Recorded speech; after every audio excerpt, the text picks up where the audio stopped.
요즘 마음이 어떠십니까? 아침 저녁으로 이제 선선한 바람이 좀 불면서 어쩌면 괜시리 좀 마음이 울적해지시는 분은 계시지 않습니까? 아니면 저 가끔 요즘 하늘을 보는데 하늘이 어느새 되게 많이 높아졌습니다. 높아진 가을 하늘을 보면서 우리가 지난 수요일에도 온 가족 가을 소풍 통해 참 즐거운 시간을 보냈는데 어디론가 좀 훌쩍 떠나고 싶다. 이런 마음이 드실지도 모르겠어요.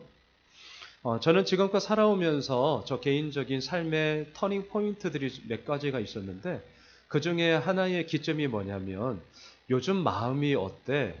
라는 이 질문을 받을 때였습니다. 요즘 마음이 어때? 제가 99년도부터 교육전도사로 사역을 시작했습니다. 벌써 제가 20년이 됐어요. 그동안 가장 많이 들었던 질문이 뭐가 있었을까? 오늘 말씀을 좀 준비하면서 되돌아볼 때 단연코 이거였습니다. 너 지금 그 사역 어떻게 되고 있어? 야, 그 사역 어떻게 좀 잘 되고 있니? 그 사역 끝나면 다음에 뭐 할 거니? 야, 그렇게 준비해가지고 어떻게 되겠어? 그렇게 두리뭉실하게 계획을 세우면 안 되는 거야. 더욱더 구체적으로, 실질적으로 세워야지. 너도 그림이 추상적인데 어떻게 따라오는 집사님들이, 교사들이 그렇게 사역을 인볼브 할 수 있겠니? 그딴 식으로 하면 안 된다? 이런 얘기가 가장 많았어요. 교회 사역을 시작하면서 처음부터 이렇게 사역을 배웠기 때문에 어느샌가 저도 이제 짬밥을 먹었잖아요. 그리고 이제 선임 사역자가 된 거죠. 후배 사역자들에게 그동안 사역을 보니까 저도 동일하게 배운 걸 그대로 후배 사역자들에게 그 얘기를 하고 있더라고요. 야, 어떻게 사역 잘 되고 있니? 야, 결과가 뭐야, 결과. 이거 끝나면 그 다음 뭐야? 야, 그 다음 스텝을 생각을 해야지. 이거밖에 없어? 그래가지고 안 돼. 목회 그렇게 하면 안 된다. 얼마나 제가 닥달했는지 몰라요. 근데 그러한 저에게 요즘 마음이 어떠세요? 어떠세요? 이 질문을 받기 시작할 때가 있습니다. 한 8년 전 된 것 같습니다. 이 질문이 저에게 너무 어색했습니다. 때로는 저를 되게 당황스럽게 만들었습니다. 왜 어색했냐면 사역을 하면서 사역자들끼리 이런 질문을 해본 적이 없어요. 이해되세요? 여러분들 일터에서 저 똑같거든요. 대형교회에서 그동안 쭉 대형교회 있었지만 사역자들이 얼마나 많이 있나요? 일로 치여요. 네 마음이 어때? 관심 없어요. 일만 되면 돼. 너무 슬프죠. 근데 그게 회사 생활 아닙니까? 여러분들이 지금 경험하고 있는 직장 생활 아니에요?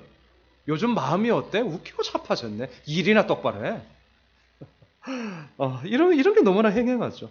저도 마찬가지였습니다. 사역자들끼리 이런 얘기 한 적 없어요. 저도 물은 적도 없습니다. 제가 선임 사역자가 되면서 야 똑바로 하라니까? 맨날 기획안, 제가 기획실에 있었거든요. 기획안 받아가지고 다 코멘트하고 때로는 막 날려요 그냥. 제가 얼마나 싸가지 없이 굴었는지. 그런 삶이었습니다. 그런 저에게 마음이 어때? 이거 웬 말이요? 생각해 본 적도 없고 저희의 살아온 경험치가 일에 대해서 꽉 차 있었기 때문에 일에 대해서는 행여나 생각을 좀 못했다 할지라도 짬밥이 있으니까 대충이라도 왁구가 있잖아요. 소위 왁구가. 그걸로 얘기할 수 있을 텐데 마음이 어때? 이 질문이 너무나 저를 당황스럽게 만들었습니다. 돌아보면 교회 사역을 하면서 정말 일을 그냥 했던 것 같아요. 일을. 일 잘했냐고요? 저 잘했어요. 칭찬 많이 받았어요. 나름 저 꽤 좋은 결과도 많이 맺었습니다.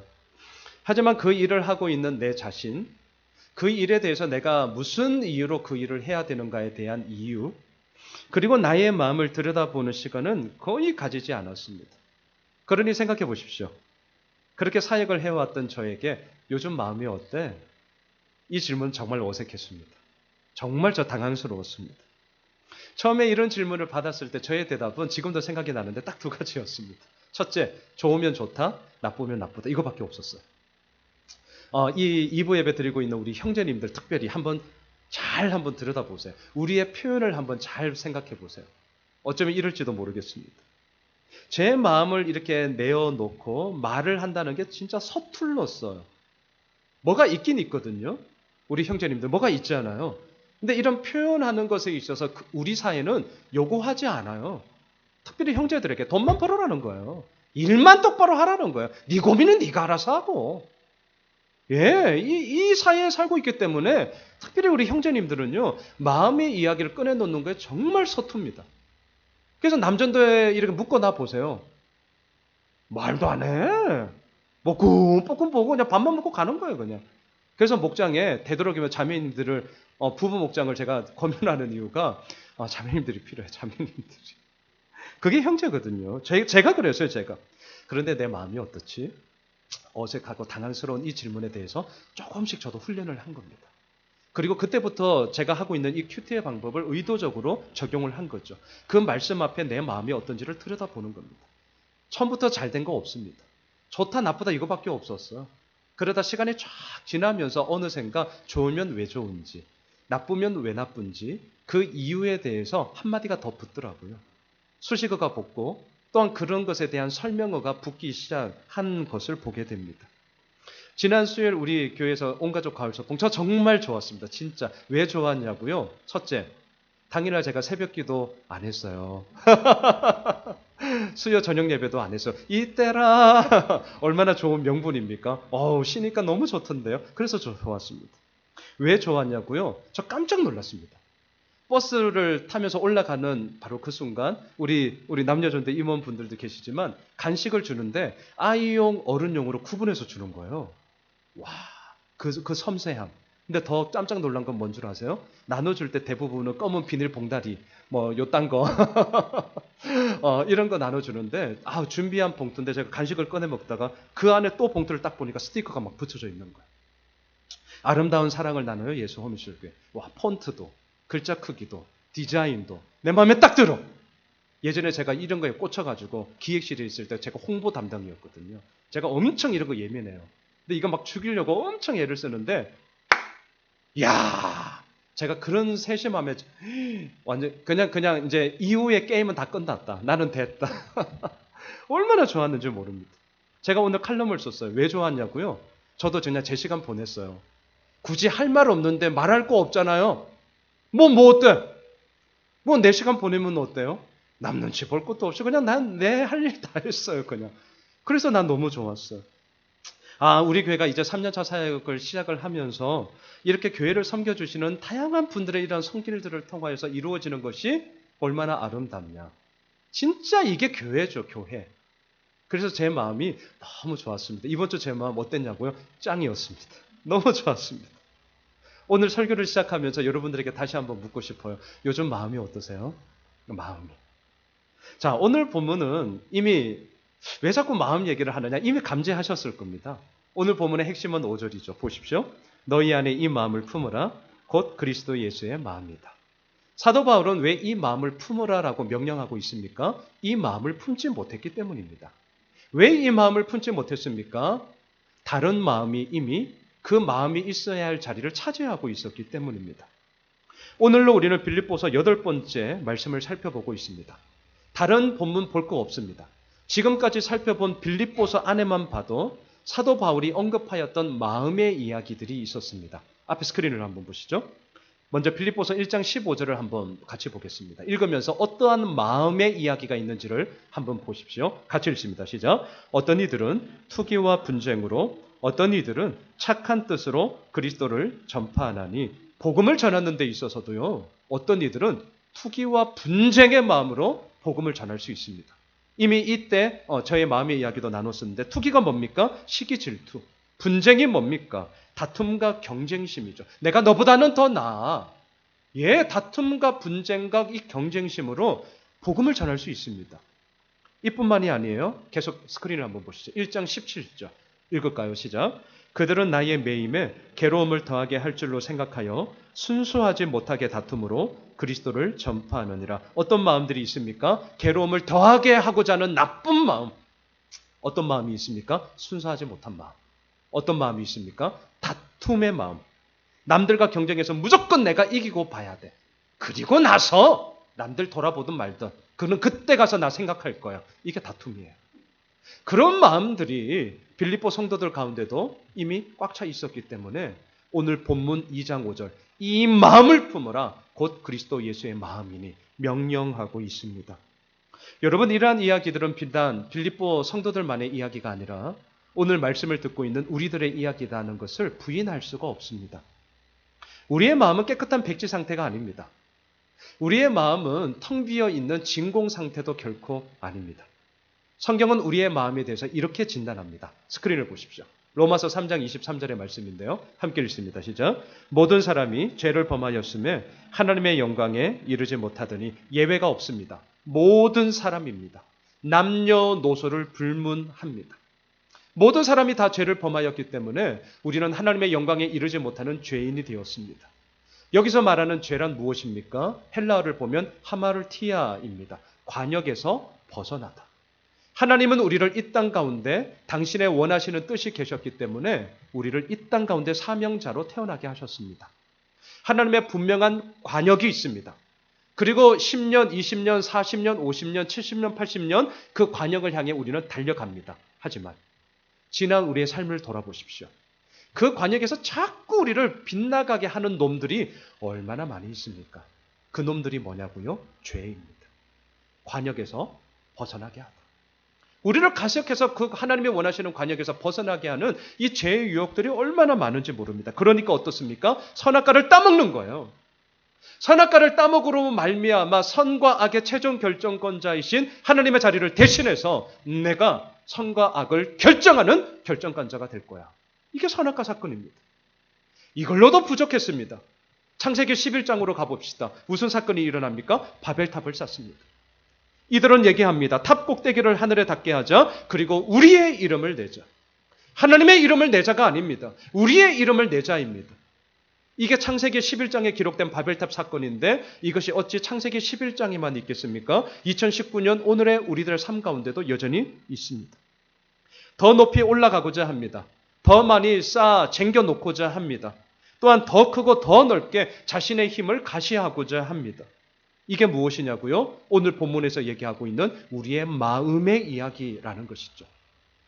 예수님도 우리의 마음에 대해서 이렇게 말씀하셨습니다. 앞에 스크린을 한번 보시죠. 마태복음 15장 19절 20절 말씀 같이 읽습니다. 시작. 마음에서 나오는 것은 악한 생각과 살인과 간음과 음란과 도둑질과 거짓 증언과 비방이니 이런 것들이 사람을 더럽게 하는 것이요 씻지 않은 손으로 먹는 것은 사람을 더럽게 하지 못하느니라. 예, 우리를 더럽게 하는 것은요 우리의 마음의 이야기입니다. 왜? 모든 사람이 죄를 범하였음에 하나님의 영광에 이르지 못하다. 우리는 죄인입니다. 그러하기에 이러한 싸움은 우리가 이 육신의 몸을 입고 있는 한 주님 부르시는 그날까지 끝까지 싸우게 될 것입니다. 제가 몇 번 말씀을 드렸습니다. 교회 개척을 준비하는 분들이 가끔 저희 교회 소식을 좀 듣고 찾아오십니다. 그리고 개척을 어떻게 준비했냐, 그리고 지금까지 해오면서 어떠한 방향으로 하고 있느냐 등등 저에게 질문들을 이렇게 하시죠. 많은 질문들이 있는데요. 그 중에서도 거의 모든 분들이 저에게 묻는 질문이 이겁니다. 목사님, 교회를 개척하고 나서 가장 힘든 게 뭡니까? 이 질문을 거의 찾아오시는 거의 모든 분들이 빠짐없이 했습니다. 목사님, 개척하고 나서 좋은 게 뭐예요? 이렇게 질문하지 않더라고요. 개척이 힘들다라는 것을 아예 그냥 깔아놓고 이제 시작을 하는 거기 때문에 가장 힘든 게 뭡니까? 이렇게 이제 질문을 하죠. 이런 질문을 받을 때마다 제가 항상 했던 답, 지금도 마찬가지인데 저의 답은 이것이었습니다. 목사님, 제가 개척을 하니까요. 가장 힘든 게 돈 때문도 아니고 사람 때문도 아니고 또 뭐가 있어서 뭐가 없어서 뭐 이런 것도 아니고 제 마음이 가장 힘듭니다. 그냥 저 더 솔직하게 말씀을 드릴게요. 목사님, 제가 가장 힘든 거는요. 저의 끝없는 욕심이 저를 미치게 합니다. 이거 저의 답이에요. 그냥 되게 있어 보이는 그런 거 아니고요. 정말 저의 답이에요. 이놈의 욕심이 끝이 없잖아요. 대체 얼마나 많이 먹어야 배부르다고 얘기할 수 있을까요? 도대체 얼마나 벌컥벌컥 물을 마셔야 참 이 목마름 해갈됐다 말할 수 있을까요? 도대체 얼마를 가져야 나 부자야 이렇게 말할 수 있을까요? 제가 내일과 화요일 이틀간 저희 교회가 속해 있는 노예 모임이 있어서 참석하게 됩니다. 저희 노예에 대략 한 80여 개의 교회가 있습니다. 교회 가운데는요 몇만 명이 모이는 소위 초대형 교회도 있습니다. 수천 명이 모이는 대형 교회들도 몇 개 있습니다. 수백 명이 모이는 중형 교회들도 좀 있고요. 또 저희 교회처럼 개척을 하고 나서 막 으쌰으쌰 이렇게 막 분위기 타는 교회들도 있고, 하지만 대부분은 시간이 좀 지났지만 여전히 힘들고 때로는 어떤 교회는 자립을 하지 못하여서 오히려 도움을 여전히 받아야 되는 교회도 상당수 많이 있습니다. 이제 내일도 마찬가지일 텐데 예배를 마치고 또 이렇게 브레이크 타임 내 이제 목사님들에게 막 인사드리죠. 왜 막내니까 인사하거든요. 목사님 안녕하세요. 막 양 목사예요. 이러면서 인사를 드립니다. 그러면 우리 선배 목사님들이 가끔 이런 얘기하죠. 양 목사 교회 개척했는데 어떻게 잘 되니? 이제 목사 마음이 빤하잖아요. 잘 되니? 이 말 뭐예요? 너 밥 안 굶고 사람이 잘 먹고 있니? 교회 성도 좀 어떻게 늘었니? 당연한 거예요. 그 마음이 이해되니까. 막 그런 얘기를 이제 주고받아요. 목사끼리니까 목회 얘기를 하는 거죠. 다양한 교회, 다양한 목사님들을 만나면서 이제 이런저런 얘기를 주고받죠. 그러면서 그냥 저 스스로의 생각입니다. 저 스스로. 그렇게 모임을 가지면서 제 스스로 무슨 생각을 하냐면 이런 거예요. 교회 성도들이 몇 명이 되면 배부르다고 말할 수 있을까? 근데 저 스스로 생각하는 겁니다. 오늘도 우리 재정 보고서가 이렇게 나가지만 저 늘 정말 감사하거든요. 자립을 할 수 있다는 거. 이제 만 2년 차가 된 이 교회가. 그리고 한 걸음 더 나가서 오히려 미자립한 교회를 우리가 돕고 있다는 거. 여러분, 한국교회 전반적인 상황에 있어서 사실은 기적과 같은 일을 지금 우리가 하고 있는 거예요. 한국의 전반적인 상황에 보면 100개 중에 98개가 문 닫는다니까요. 어마어마한 일을 우리가 지금 하고 있거든요. 근데 이게 너무나 때로는 익숙해져 버린 거죠. 교회 재정이 도대체 얼마나 있어야 내가 목마르지 않다고 말할 수 있지? 막 수십억 쟁겨놔야 됩니까? 교회 크기가 얼마나 커야 양 목사가 야 그래 이 정도면 이제 좀 됐다. 내가 만족한다고 얘기할 수 있을까? 저 스스로의 생각이에요. 여러분들이 목사라면 뭐라고 대답을 하시겠습니까? 뭐라고? 물론 정해져 있는 답은 없죠. 근데 아십니까? 욕심이 끝이 없다 보니까 그거 할 수 없는 거 아니야? 아니면 아니 뭐 나만 그런가? 저 뭐 있는 뭐 우리 동기 목사도 뭐 김 목사도 저놈은 나보다 뭐 더 하던데 뭘 이런 마음을 갖고 있다거나 야 너나 나나 뭐 별반 다를 게 뭐 있냐? 야 남들도 다 그렇게 살아가더라. 세상도 다 그렇더라. 목회도 다 그런 거야. 혹시나 이런 식으로 우리의 욕심대로 나아가는 나 자신을 그냥 내버려 두면 큰일 나기 시작합니다. 큰일 나요. 이런 식으로 자기 합리화를 하기 시작하면요. 나의 질서라는 이 삶의 아주 중요한 용어가 흐트러지기 시작할 겁니다. 영적 질서가 곧 내 삶의 질서입니다. 우리가 왜 주일 예배를 드려야 합니까? 많은 얘기를 할 수 있겠지만 우리 입장에서는 이 주일 예배 드리는 우리 교회 뭐 한 1시간 반 정도 드리는데요. 이 시간에 물리적으로 따지면 나머지 일주일 상과는 비교할 수 없죠. 하지만 그럼에도 불구하고 이 1시간 반 드리는 예배가 나의 영적인 질서를 잡는다면 저는 분명히 단언합니다. 이번 한 주간 살아가는 모든 육의 질서를 이 영적 질서가 이끌어갈 줄 믿습니다. 그거예요. 예배 한번 드려보지 말아 보십시오. 이게 어떻게 표현할지는 모르겠는데 정말 진짜 그냥 세상 말로 허해요. 그 시간 뭐 다른 거 할 수 있죠. 허하다니까요. 그 허함이 시간이 지나면 지날수록 어떻게 되는 줄 아십니까? 내 삶에 질서라는 부분이 있어서 흐트러집니다. 분명해요. 그래서 다시금 오는 거죠. 예배는 하나님과의 영적 질서를 잡기 위함이고요. 그 속에서 우리가 나아가는 것인데 오늘 본문도 바로 그러다는 거죠. 우리가 어떻게 살아야 되냐고요? 오늘 본문 5절입니다. 사도 바울이 명령해요. 너희 안에 이 마음을 품으라. 왜 이 마음을 품어야 합니까? 다른 마음들이 이미 자리를 잡고 있기 때문에. 왜 이 마음을 품어야 합니까? 그래야만 우리가 지난주 읽었던 빌립보서 2장 2절 기억나십니까? 마음을 같이하여 같은 사랑을 가지고 뜻을 하나로 모아 한 마음을 이루기 위함인 것이죠. 한 마음이 그냥 나오는 게 아니라니까요. 이런 무수한 가정을 통하여서 우리가 한 마음을 이룰 수 있는 것입니다.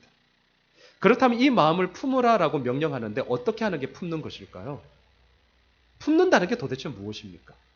이것에 대해서 생각을 많이 하면 품는 것입니까? 아니면 하나님 이 마음을 저에게 주세요. 저에게 주세요. 기도 많이 하면 품는 것입니까? 오늘 본문에서 이 마음을 품는다는 것은 뭐냐? 들어주세요. 이겁니다. 그 사람의 발자취를 뒤따라 사는 것이다. 이 얘기를 합니다. 마음은 보이지 않습니다. 10길 물속은 알아도 한 길 사람 속은 정말 모르겠습니다. 근데 그 마음이 어떠한지 결국 그 마음의 방향이 무엇인지를 알게 되는 하나의 방법이 있습니다. 지금까지 그 사람이 살아왔고 지금도 그 사람이 살고 있는 모습을 보면 됩니다. 가진 게 없어서 마음에 만족이 없는 사람은 그 만족을 얻기 위해 오늘도 가지려고 애를 쓸 것입니다. 마음에 간절히 원하는 것이 있는데 그것을 얻기까지 자기는 최선을 다하여서 그 마음의 원함을 얻으려고 할 것입니다. 그 사람의 마음이 어떠한지 지금 2부 예배를 드리고 있는 성도님들의 마음을 저는 세세하게 모릅니다. 저 독심술 없어요. 모릅니다.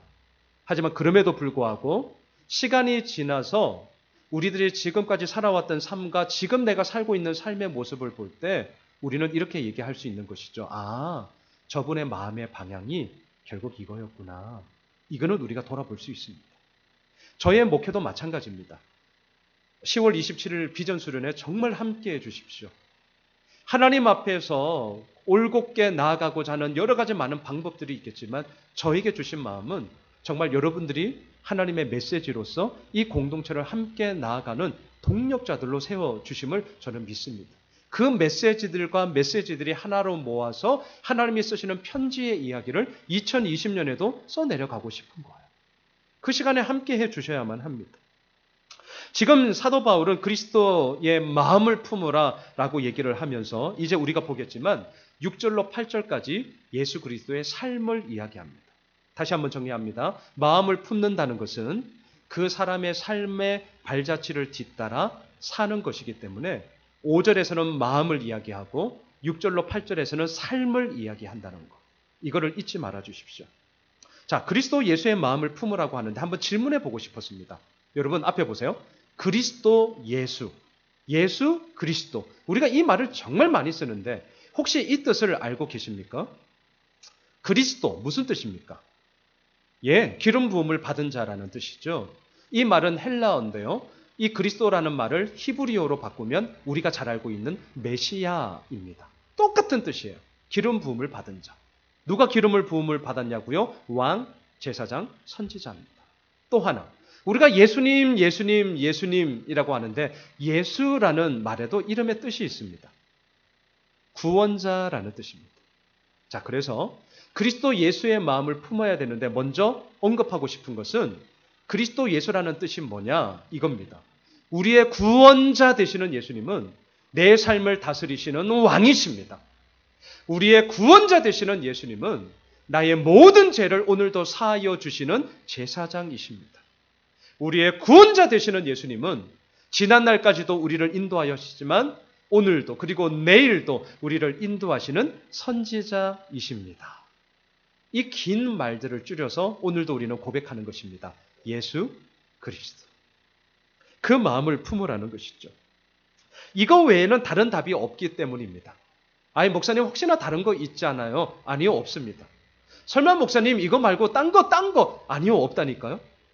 사도 바울은 이것밖에 없었기 때문에 오늘 분명하게 명령합니다. 너희 안에 이 마음을 품어라. 그리스도 예수의 마음이니.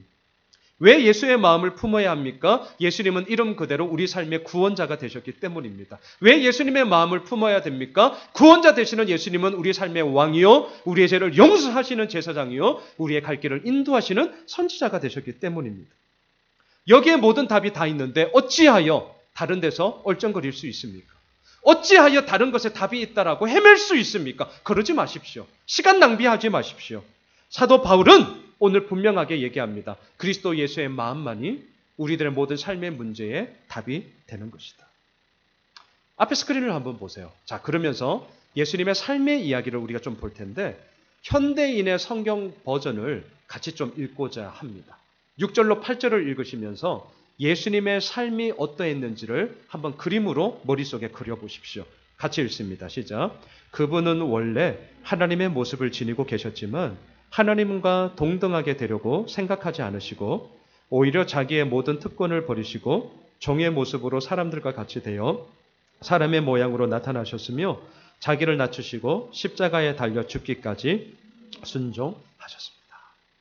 마음을 이야기하면서 예수님의 삶을 얘기하고 있습니다. 여러분들이 이 6절로 8절을 근거로 해서 예수님의 삶은 이런 거예요 라고 한 문장으로 정리를 한다면 보세요. 무슨 말을 인용하시겠습니까? 여러분들이 설교자라면 뭐가 이렇게 확 들어오세요? 아마 7절의 말씀이 아닌가라는 저는 생각을 합니다. 저는 7절이에요. 뭐라고요? 자기의 모든 특권을 버리시고. 여러분, 지금 우리가 매주일 살펴보고 있는 빌립보서는 가상의 소설을 보는 게 아닙니다. 꾸며놓은 픽션을 보는 것도 아닙니다. 편지입니다. 편지가 무엇입니까? 그 시대를 함께 살아가는 사람들이 서로 간에 주고받는 일상의 이야기입니다. 편지란 무엇입니까? 그 두 사람과의 관계를 바탕으로 하여서 때로는 되게 시시콜콜한 것까지도 기꺼이 이야기를 나눌 수 있는 삶의 현실의 이야기가 편지죠. 그렇다면 지금 편지를 쓰고 있는 사도 바울을 한번 생각해 보십시오. 로마 감옥에서 이 편지를 쓰고 있습니다. 왜 사도 바울은 로마 감옥에 갇혔습니까? 오늘 보면 7절이에요.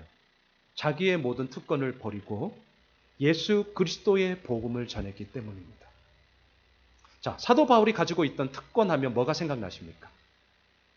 예, 로마 시민권이죠. 단연코 로마 시민권이죠. 앞에 스크린을 한번 보실까요? 빌립보서 3장 4절로 6절인데 사도 바울이 가지고 있는 이 특권을 다시 한번 보십시오. 같이 읽습니다. 시작. 그러나 나도 육체를 신뢰할 만하며 만일 누구든지 다른 이가 육체를 신뢰할 것이 있는 줄로 생각하면 나는 더욱 그러하리니 나는 8일 만에 할례를 받고 이스라엘 족속이요 베냐민 지파요 히브리인 중에 히브리인이요 율법으로는 바리새인이요 열심으로는 교회를 박해하고 율법의 의로는 흠이 없는 자라. 소위 종교 권력을 가지고 얼마든지 세상 가운데서 떵떵거리며 살 수 있었던 특권을 가지고 있습니다. 종교 권력이에요. 차세대 유대교를 대표하는 주자로서 사도 바울은요, 이 권력의 힘을 이미 가지고 있었던 자입니다. 하지만 오늘 본문 7절, 자기의 모든 특권을 버리시고 예수 그리스도의 복음을 전함으로 말미암아 감옥에 갇혀 있던 자가 되었습니다. 한편 이 편지를 받고 있는 빌립보 성도들은 어떨까요? 우리가 구체적으로 이들의 삶이 어떠했는지를 우리는 면밀히 알 수는 없습니다. 왜? 기록이 없으니까. 하지만 분명한 것이 있습니다. 이들이 살고 있던 빌립보라는 도시는 유럽과 아시아를 잇는 교통의 요충지였습니다. 막대한 매장량의 금광이 있던 곳이었습니다. 그리고 로마의 식민지가 된 이후는 로마 군대의 태역 장군들 또한 고위 관료직들이 여생을 보내는 안식처로서 이 빌립보 도시를 소위 신도시 개발을 했습니다. 그래서 나중에는 이 빌립보 지역에 태어났다는 이유 하나만으로 로마 시민권을 얻을 수 있을 정도의 아주 탑 레벨의 도시가 되었습니다. 빌립보를 향해 사도 바울도 이런 얘기를 하더라고요. 앞에 스크린을 보시죠. 사도행전 16장 12절을 한번 보십시오. 같이 읽습니다. 시작. 거기서 빌립보에 이르니 이는 마게도냐 지방의 첫 성이요 또 로마의 식민지라 이 성에서 수의를 유하다가, 자, 여기서 마게도냐 지방의 첫 성이요, 여기서 말하는 첫이란 으뜸을 의미합니다. 오늘날로 그냥 바꾸면 우리가 살고 있는 수원, 경기도 지방의 수원이 으뜸 도시요. 예를 들면 이런 뜻입니다. 지금 이 편지를 받고 있는 빌립보는요, 좀 속된 말로 쭈글쭈글한 그런 도시가 아니에요. 끝발 있는 도시입니다. 물론 이 도시가, 자기가 살고 있는 도시가 잘 산다 하여서 자기도 잘 사는가? 그렇게 단정 지을 수는 없죠. 그럼에도 불구하고 다른 어느 도시들보다도 빌립보는 좋은 환경을 갖추고 있었음에 분명합니다. 그래서 이 편지를 받고 있는 빌립보 성도들 역시 구체적인 개인의 삶은 어떤지는 모르겠지만 그럼에도 좋은 환경에서 살아가고 있는 것은 분명히 다른 사람들보다는 환경적인 특권을 누리고 있는 것 아니냐, 이 말을 들을 수 있다는 것이죠. 그래서 지금 사도 바울은 얘기하는 겁니다. 그리스도 예수의 마음을 품어라. 마음을 품는다는 것은 예수 그리스도가 살았던 삶을 뒤따라가는 것이다. 예수님의 삶이 무엇이었느냐? 자기의 모든 특권을 버린 것 아니냐. 이 편지를 쓰고 있는 사도 바울은 자신의 모든 특권을 버렸기 때문에 지금 빌립보서 2장 5절에 이 편지를 쓰고 있었다는 것이죠. 그래서 강력하게 빌립보 성도들에게 말하는 겁니다. 빌립보 성도들아, 마게도냐 지방의 으뜸되는 도시에 살고 있는 너희들아, 다른 지역보다 괜찮은 환경에서 살고 있는 너희들, 좋아. 그래, 괜찮아. 강남에서 살고 있어. 그래, 괜찮아. 좋아. 하지만 이거는 잊지 말아라. 그리스도 예수의 마음을 품는다는 것은 언제든지, 그리고 기꺼이 자기의 모든 특권을 버릴 수 있는 거야. 이거 잊으면 안 된다. 그 얘기하는 것입니다. 그러면서 오늘 본문 8절로 한번 가보세요. 자기의 모든 특권을 버리는 것에 있어서 예수님은 어디까지 가셨느냐? 오늘 본문 8절을 보세요. 마지막 십자가에 죽으십니다. 저는 오늘 이 말씀이 참 유명한 말씀이고 우리가 어쩌면 익히 알고 있는 말씀인데 이게 간단치가 않습니다.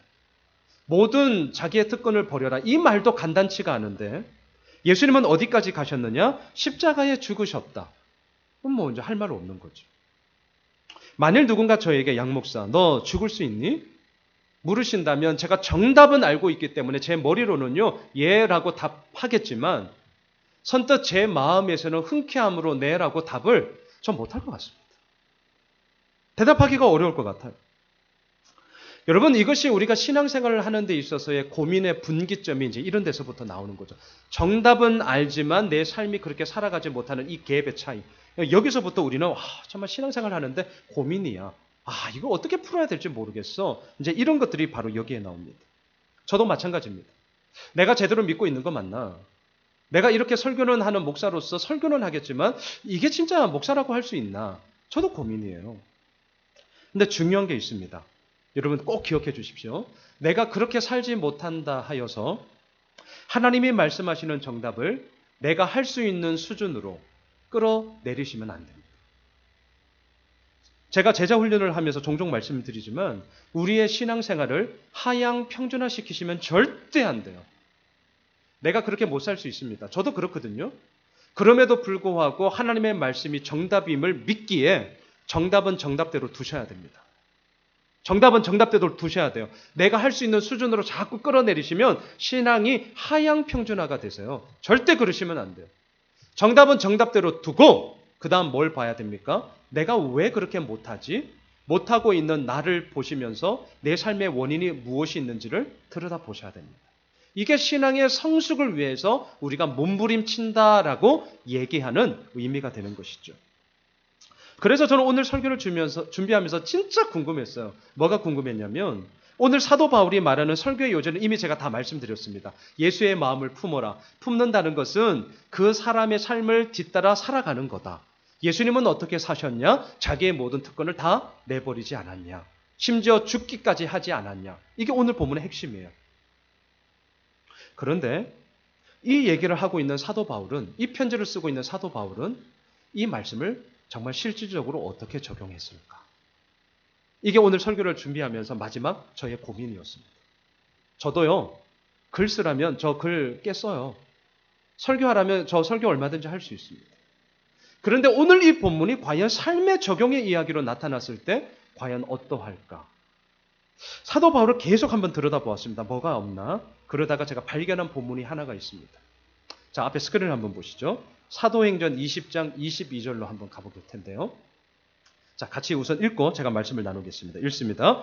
보라, 이제 나는 성령에 매여 예루살렘으로 가는데 거기서 무슨 일을 당할는지 알지 못하노라. 배경이 이렇습니다. 사도 바울의 마음속에 오늘 22절 말씀처럼 성령의 감동하심, 성령의 매여가 확 들어오면서 나 예루살렘에 가야겠다. 이 마음이 확 들어왔어요. 그런데 문제는 이렇게 예루살렘으로 가려고 하는 사도 바울에 대해 제자들이 말립니다. 스크린을 보세요. 사도행전 21장 4절 같이 읽습니다. 시작. 제자들을 찾아 거기서 이래를 머물더니 그 제자들이 성령의 감동으로 바울들어 예루살렘에 들어가지 말라 하더라. 자, 보세요. 사도 바울이 예루살렘에 가고자 한 것도 성령의 감동하심, 성령의 매여입니다. 제 얘기 아닙니다. 분명히 성경에서 봤어요. 제자들이 그런데 말려요. 왜요? 성령의 감동으로. 자, 이제 어떻게 해야 됩니까? 이거 우리에게 고민입니다. 둘 다 하나님의 뜻이라고 말하면서 싸우고 자빠지고 있어요. 너도 하나님의 뜻, 나도 하나님의 뜻. 둘 다 하나님의 뜻이야. 온놈이 맞는 거예요. 사도 바울도 성령의 감동, 제자들도 성령의 감동. 누가 맞는 거죠? 자, 이제 고민되시죠? 하나만 더 볼까요? 사도행전 21장 10절로 12절. 게다가 동력자들도 말리기 시작합니다. 사도 바울을. 같이 읽습니다. 시작. 여러 날 머물러 있더니 아가보라 하는 한 선지자가 유대로부터 내려와 우리에게 와서 바울의 띠를 가져다가 자기 수족을 잡아매고 말하기를 성령이 말씀하시되 예루살렘에서 유대인들이 이같이 이 띠 임자를 결박하여 이방인의 손에 넘겨주리라 하거늘 우리가 그 말을 듣고 그곳 사람들과 더불어 바울에게 예루살렘으로 올라가지 말라 권하니. 어떻게 하시겠어요? 사도 바울도 성령의 감동으로 나는 올라간다. 제자들, 동력자들도 성령의 감동으로 가면 안 된다. 1대2 어떻게 하시겠어요? 둘 다 하나님의 뜻이라고 싸우고 있으면 어떻게 해야 됩니까? 자, 이제 이게 오늘의 본문의 결론인데 5절을 생각하시면 돼요. 오늘 본문 5절. 너희 안에 이 마음을 품으라 그리스도 예수의 마음이니. 오늘 본문 7절. 자기의 모든 특권을 버리시고. 8절. 죽기까지 복종하셨으니 십자가에 죽으십니다. 이게 기준이에요. 자, 그렇다면 이 기준을 사도 바울은 어떻게 적용했는가? 마지막 스크린을 한번 보세요. 21장 13절. 같이 읽습니다. 시작. 바울이 대답하되 여러분이 어찌하여 울어 내 마음을 상하게 하느냐? 나는 주 예수의 이름을 위하여 결박당할 뿐 아니라 예루살렘에서 죽을 것도 각오하였노라 하니. 그리고 예루살렘으로 올라갔습니다. 왜 사도 바울은 주변의 반대에도 불구하고 나도 성령의 감동하심, 너도 성령의 감동하심이라고 둘 다 하나님의 뜻이라고 난리를 치면서 누구는 된다, 누구는 안 된다 서로 싸우고 있는데 그럼에도 불구하고 왜 사도 바울은 예루살렘에 올라갔는가? 자신을 위하여 살고자 함이 아니라 예수를 위하여 죽기로 작정했기 때문입니다. 이게 오늘 빌립보서 2장 5절에서 그리스도의 마음을 품으라라는 것에 대한 실질적인 사도 바울의 적용점이에요. 자기를 위하여 살고자 함이 아니라 예수를 위하여 죽고자 작정했기 때문에 만류에도 불구하고 사도 바울은 그 길을 간 것입니다. 그런데 우리는 달라요. 교회에서 싸우는 교회 많습니다. 저도 그런 교회를 경험해서 너무나 마음 아픔이 저에게 있어요. 저도 목사지만 저도 상처가 있어요. 나도 하나님의 뜻이고 상대방도 하나님의 뜻이래요. 목사도 하나님의 뜻이라 그러고 성도들도 하나님의 뜻이래요. 근데 모이면 싸우고 있어요. 어떻게 해야 되죠? 제가 목사이기 전에 저는 하나님의 믿는 사람으로서 답은 오늘 본문에서 이미 나왔어요. 다 자기를 위하여 살고자 하나님의 뜻 어쩌고 저쩌고 얘기하는 겁니다. 그런 일이 없어야겠지만 만일 우리 교회도 모르겠어요. 저희 목회 가운데 행여라도 그런 트러블이 생긴다면 실은 저는 오늘 본문이 저의 답입니다. 예수를 위하여 죽으면 되는 거예요. 그냥. 제가 죽으면 되는 거예요. 제가. 우리의 삶도 마찬가지입니다. 성도들 간의 그런 갈등 함께 사니까 당연히 있죠. 왜 다르니까. 어떻게 똑같아요? 살아온 배경이 다르고 기질도 다르고 성깔도 다르고 다 다른데 같은 걸 기대하지를 마세요. 다름을 인정하고 가야 됩니다. 그러니 갈등이 빚어져요. 어떻게 해야 되냐고요? 어떻게 해야 됩니까? 자기를 위하여 자신이 살고자 하면 끝장나는 거죠. 예수를 믿기 때문에 예수를 위하여 내가 죽는 방향으로 선택하셔야 됩니다. 이거 쉽지 않습니다. 손 안 대고 코 풀려고 하시면 안 됩니다. 분명 어렵습니다. 하지만 그렇게 해야 됩니다. 왜? 우리가 품어야 할 그리스도 예수의 마음이 바로 이것이기 때문입니다. 오늘 설교를 들으면서 어쩌면 마음이 되게 무거우실지 모르겠습니다. 목사님, 예수 좀 편하게 믿으면 안 되나요? 목사님, 세상에서 먹고 사는 것도 힘들어 죽겠는데 오늘 본문에서도 뭐가 이렇게 힘듭니까? 예수 믿는 게 이렇게 힘들어서 어떻게 믿어요? 좀 쉬우면 안 됩니까? 저 가끔 어떤 분이 저에게 이런 말씀하죠. 목사님, 설교 좀 위로 좀 해주시고 할 수 있다라고 하시고 잘 될 거다고 하시고 복 많이 받아라고 하시고 목사님 좀 그렇게 설교해 주면 안 돼요? 설교 좋은 건 알겠는데 좀 요 설교도 좀 해주세요. 제가 웃으면서 얘기하죠. 본문이 그 얘기를 하면 제가 얘기할게요. 오늘 본문도 마찬가지예요. 정말 예수 그리스도의 마음을 품는다는 것이 무엇이죠? 정말 쉽지 않습니다. 힘들어요. 자, 그런데 오늘 본문은 여기서 끝나지 않는다는 게 우리에게 얼마나 다행인지 모릅니다. 오늘 본문은 8절로 끝나지 않습니다. 11절로 계속해서 연결됩니다. 9절을 보십시오. 이러므로 하나님이 그를 지극히 높여 모든 이름 위에 뛰어난 이름을 주사. 앞서 6절로 8절까지는 문장의 주어가 그는이었습니다. 그는 예수님을 뜻합니다. 하지만 9절로 11절까지는 주어가 바뀝니다. 하나님으로 시작합니다. 하나님이 어떻게 하셨냐고요?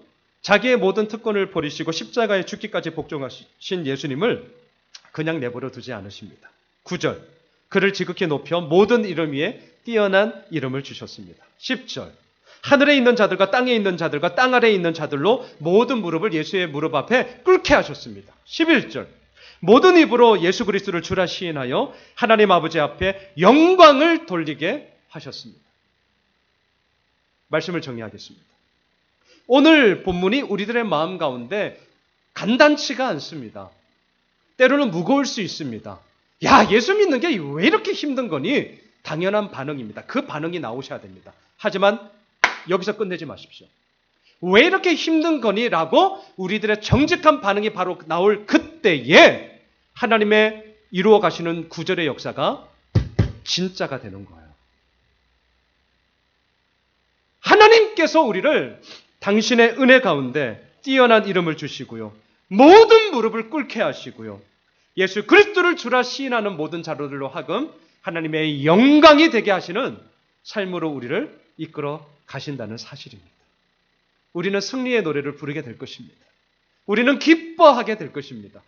내가 무엇을 해서가 아니라 그 하나님이 오늘도 이 모든 것들을 이루어 가시기 때문입니다. 바라기는 그 승리와 기쁨과 그 영광스러움을 오늘도 노래하며 또한 기꺼이 그 모든 삶의 여정의 길을 첫 발을 내디딤으로 말미암아 아버지께서 이루어 가시는 놀라운 생명의 이야기를 함께 누리게 되는 그런 귀한 우리들의 모든 삶이 되시길 주님의 이름으로 축원합니다.